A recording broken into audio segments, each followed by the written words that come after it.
Deuxième étape, le maquillage des yeux. Quel pinceau utiliser pour les yeux? Et c'est là que ça se complique parce que là, il y a plein de formes différentes et c'est pas toujours évident de s'y retrouver encore une fois. Donc on va essayer de faire un petit peu le topo là-dessus. Sachez que j'ai débuté avec seulement 2 pinceaux et je vais vous les montrer tout de suite. C'était ce pinceau là que j'utilise toujours, vous le voyez toujours dans mes vidéos, vous pouvez le reconnaître à son manche qui est déglingué. Il a plus de 10 ans ce pinceau. Et il a pas bougé du tout, les poils sont restés en place, il n'a pas bougé. Donc j'ai utilisé ce genre de pinceau et l'autre je l'ai perdu, mais c'était un pinceau estompeur dans cet esprit là. Et je me suis maquillée pendant des années avec uniquement 2 pinceaux, un pinceau plat et un pinceau estompeur. Et franchement j'arrivais à faire des maquillages qui étaient pas dégueux et il n'y a pas besoin d'avoir 50 milliards de pinceaux encore une fois pour faire ses yeux. Certes vous allez avoir des pinceaux qui vont peut-être vous faciliter un petit peu la vie et ça va vous permettre un petit peu de travailler plus localement certaines zones. Mais voilà, il n'y a pas besoin d'en avoir 50 pour faire de beaux maquillages et je vais vous montrer ça tout de suite. Avant ça, je tenais à vous montrer cette petite chose. Donc ça, c'est le Color Switch de chez Vera Mona. Donc qu'est-ce que c'est? C'est ni plus ni moins qu'une petite éponge qui a la même texture finalement que les buns, vous savez, pour faire les chignons. Et maintenant, alors moi j'ai payé ça une blinde hein, parce que c'était aux États-Unis et j'ai payé super cher. Mais maintenant sachez que vous avez Sephora qui propose ça et ça vaut 8 ou 9 euros. Alors à quoi ça sert? Ça vous sert à économiser des pinceaux et à éviter d'avoir 50 pinceaux. Parce que quand vous allez venir mettre une couleur sur votre paupière, vous allez reprendre le même pinceau et choisir une autre couleur et vous risquez d'avoir des mélanges de couleurs et au final ne pas avoir le rendu que vous voulez. Du coup, vous utilisez plusieurs pinceaux, un pour chaque couleur. Avec ce genre de produit, finalement, vous allez utiliser par exemple du noir. Vous venez faire ce mouvement-là, ça va enlever toute la matière de votre pinceau. Et du coup, vous pourrez utiliser une autre couleur juste derrière. C'est super bien et je vous dis chez Sephora, je crois que ça vaut 8 ou 9 euros, vous avez été pas mal à me le montrer, mais moi j'avais déjà acheté celui-ci et depuis que je l'ai, je l'utilise tout le temps. Ça vous permet vraiment, alors ça va pas le nettoyer, ça n'empêche pas le nettoyage après derrière avec des produits etc. Mais ça va vraiment retirer tout l'excédent de matière, de fard à paupières pour pouvoir utiliser le même pinceau avec plusieurs couleurs différentes. Donc ça c'est très économique parce que ça vous fait utiliser moins de pinceaux. Deuxième chose, avant de vous montrer les pinceaux, sachez que les pinceaux en poils naturels sont plus adaptés pour toutes les textures poudre et les pinceaux en poils synthétiques sont plus adaptés pour toutes les textures crème. D'une manière générale. Je vous dis ça pourquoi? Je vais vous montrer un petit test juste là, la différence avec un pinceau en poils naturel et un pinceau en poils synthétique. Avec un pinceau en poils naturel, le fard va mieux accrocher en fait les poils et va rester accroché à l'intérieur des poils, ce qui fait que vous aurez un meilleur résultat au niveau de l'intensité de vos fards à paupières. A l'inverse, si vous choisissez un pinceau en poils synthétique, vous allez avoir les fards qui vont glisser en fait sur votre fard à paupières et vous aurez moins d'intensité. Je prends souvent l'exemple du canard, ça peut prêter à sourire, mais c'est assez parlant. C'est-à-dire que nous, quand on va dehors et qu'il pleut, qu'est-ce qui se passe? Nos cheveux, ils sont trempés, on peut les essorer, ils sont gorgés d'eau. Un canard, quand il est sous la pluie, l'eau elle glisse sur lui et du coup il se retrouve pas, il n'est pas trempé, on peut essayer de l'essorer le canard, l'eau elle glisse sur lui. Ben, au niveau des fards à paupières, c'est la même chose. Avec des pinceaux en poils naturels, vous allez avoir les pigments qui vont bien accrocher à l'intérieur. Avec des poils synthétiques, ça va glisser et du coup vous aurez une moins bonne tenue, une moins bonne accroche et du coup une moins bonne intensité. J'espère que je suis claire. Donc ça c'était le point à aborder avant de vous montrer des pinceaux parce que franchement je trouve que ça fait toute la différence. Alors certes les pinceaux en poils naturels sont plus chers que les pinceaux en poils synthétiques, c'est comme ça. Mais comme je vous le disais tout à l'heure, c'est le genre de pinceau que vous allez pouvoir garder des années. C'est vraiment à ce moment là dans le maquillage qu'il faut venir investir, mais vous allez voir que vous allez vous y retrouver sur le long terme. Les pinceaux estompeurs c'est pas tout à fait pareil, vous pouvez utiliser du poil synthétique, mais vraiment pour venir déposer vos matières très localement, privilégiez les pinceaux en poils naturels, je le répète, c'est très important. Alors, pour bien débuter un maquillage des yeux, il vous faut donc un pinceau à paupières, plat de préférence. Mais vous voyez qu'il soit assez fin et qu'il soit pas trop touffu, qu'il soit vraiment très précis pour venir déposer très localement vos fards à paupières. Donc ce genre de... Après vous pouvez le prendre un petit peu plus large si vous avez une grande paupière, mais vraiment il faut quand même qu'il soit assez fin et pas trop touffu, vraiment plat. Donc ce genre de pinceau ça va vous permettre de venir déposer la matière très localement, là où vous voulez avoir de l'intensité. Ce genre de pinceau, c'est juste pour déposer vos fards à paupières. Ensuite, pour venir dégrader et avoir un effet vraiment très joli et très estompé, et c'est sur ça que j'insiste à chaque fois dans mes tutos, c'est de vraiment bien dégrader votre fard à paupières pour avoir un effet bien flouté, il va vous falloir des pinceaux dans cet esprit-là. C'est des pinceaux que vous allez retrouver sous le nom de Fluffy, Estompeur, Blender, enfin c'est plusieurs noms pour finalement la même utilisation. Et ils vont être vraiment très touffus, donc vous voyez c'est des pinceaux en général qui finissent légèrement en boule et qui sont vraiment très touffus.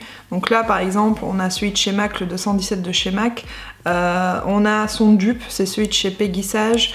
Après cela, c'en est de chez Makeup Forever, mais vous en avez plein dans plein de marques. Vous avez Coastal Scents, enfin vous avez plein de marques qui proposent ce genre de pinceaux. Et vous allez avoir par contre plusieurs formes. Alors comment s'y retrouver? Vous allez avoir ce genre de forme, vous voyez, les poils sont vraiment très souples et là ça va vous permettre vraiment de flouter vraiment en gros pour vraiment travailler par exemple son pli de paupière et venir fondre très rapidement. Après vous allez en avoir qui vont avoir les poils beaucoup plus serrés, beaucoup plus denses, et à ce moment là ça va vous permettre de venir estomper mais très localement à une certaine zone, à un certain endroit, pour venir estomper vraiment un certain endroit. Et après vous allez en avoir qui sont vraiment un petit peu plus pointus au bout pour venir travailler encore une fois le creux de paupière. Il y a plusieurs pinceaux, mais au final, franchement, vous utilisez ce genre de pinceau, ça va très bien, ça va pour tout. Vous pouvez faire votre creux de paupière, vous pouvez faire mettre votre couleur de transition, vous pouvez dégrader vraiment très localement. Il n'y a pas besoin d'avoir 50 estompeurs, un seul bon estompeur suffit. Si je peux vous donner un conseil, choisissez vraiment un estompeur, déjà d'une qui pique pas, mais surtout qui se tienne bien et qui soit pas trop... Vous voyez, pas trop fluffy comme ça, parce que du coup quand vous allez passer votre pinceau sur votre paupière, en fait les poils vont s'écraser plutôt que d'estomper. Donc il faut qu'il soit quand même assez rigide. Donc là je vais venir dégrader avec mon pinceau Peggy Sage, qui est le dupe parfait du 217 de chez MAC. Donc voilà, ça c'est le deuxième pinceau qui est vraiment très utile. Premier pinceau, pinceau plat, deuxième pinceau, pinceau estompeur. Vous allez avoir notamment tout ce qui est pinceau boule, c'est ce genre de petit pinceau. Vous voyez, c'est comme un mini estompeur, c'est un pinceau crayon ou un pinceau boule. Encore une fois, il y a plusieurs noms pour la même chose. Et c'est vraiment un tout petit pinceau. Donc ça va vous permettre par exemple de déposer vos lumières dans votre coin interne, très localement. Ou alors vous allez pouvoir vous en servir pour dégrader un fard à paupières de façon vraiment, par exemple si vous faites un cut crease, d'une façon très précise, très localisée. Mais encore une fois, si vous n'avez pas ce genre de pinceau, vous pouvez tout aussi bien faire ça avec votre pinceau plat, déposer vos lumières à cet endroit-là. Franchement, c'est vraiment que si vous avez envie de vous faire plaisir et d'investir dans des pinceaux, mais je vous dis encore une fois, ce genre de pinceau peut faire plein de choses. Également, vous allez pouvoir retrouver tout ce qui est pinceau biseauté, comme ça. Donc ça, vous allez pouvoir vous en servir pour poser soit faire votre trait d'eyeliner, soit pour poser vos fards à paupières en ras de cils supérieur ou inférieur. Également pouvoir vous en servir pour faire vos sourcils. Alors, vous voyez, par exemple, là je vais tracer une ligne.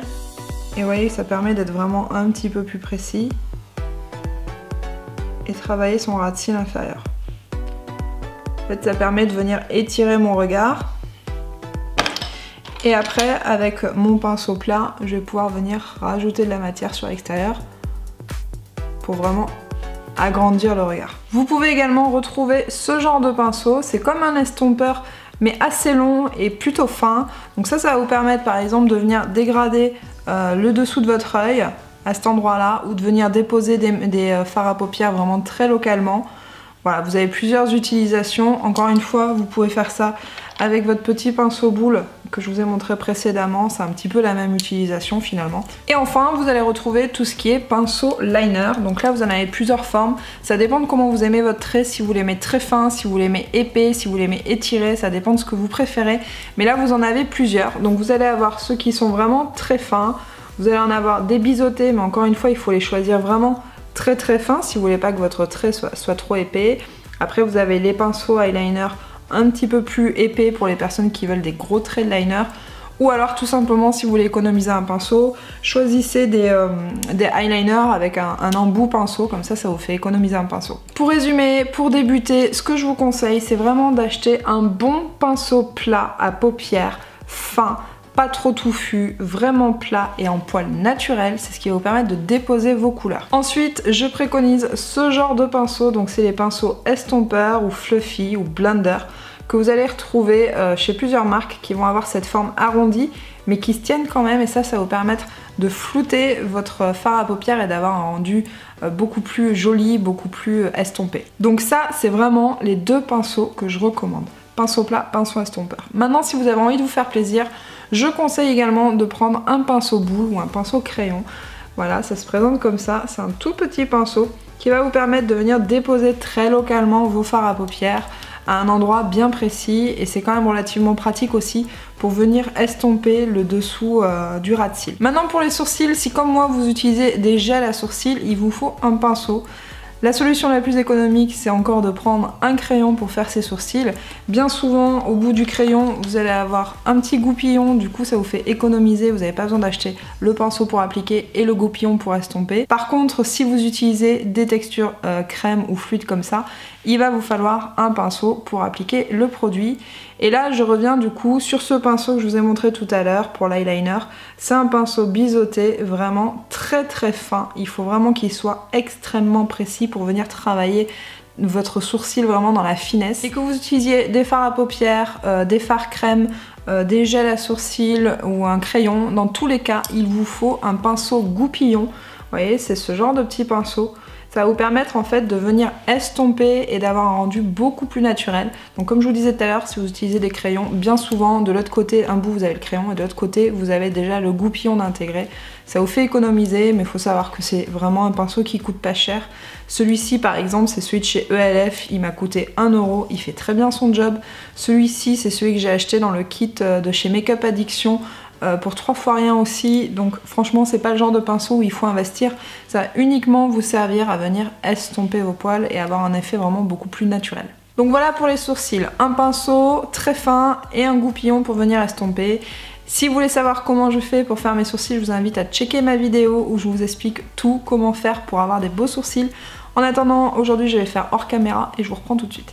Donc voilà, là j'ai fait mes sourcils, rien ne vous empêche de venir nettoyer le dessous de vos sourcils avec un correcteur crème, on voit beaucoup ça sur les tutos maintenant, donc du coup vous pouvez utiliser un pinceau en poil synthétique, puisqu'encore une fois on est sur une texture fluide, une texture crème, donc c'est le genre de pinceau qu'il vous faut, et vous utilisez des pinceaux, vraiment ça c'est un pinceau eBay, hein. Vous n'avez pas besoin d'avoir un pinceau qui vaut des 1000 et des 100, vous allez prendre ce genre de pinceau, celui-ci il est un petit peu biseauté mais c'est pas une obligation, ça va vous permettre en fait de venir déposer votre correcteur dessous votre sourcil pour venir nettoyer la ligne de sourcil. Maintenant qu'on a fait les yeux, on va passer aux lèvres, et là ça va être assez rapide parce que je sais que quand on est débutante, les 3/4 du temps on applique son rouge à lèvres directement au raisin, et vous avez bien raison, si vous utilisez des couleurs nude, ça sert à rien de venir tracer avec un pinceau à lèvres.